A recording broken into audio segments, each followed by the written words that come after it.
Baka gusto niyo rin pong ikwento sa akin kung ano ang na-accomplish significantly ng LCBTC noong 2025. Ngayong 2025 po, actually, nasa 85% na po ang ating implementation sa mga PPAs natin.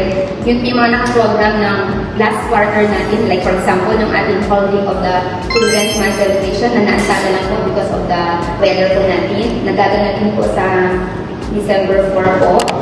Yung ating mga advocacy activities ay nagawa na po natin.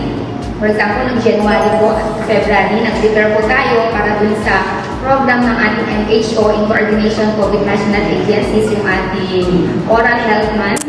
Noong March naman po ay nag-participate din po tayo para dun sa Women's Month celebration, wherein hindi lang po yung mga women ang ating mga na-target, kundi meron din yung ating mga PWD, girl child at mga kabataan din po natin.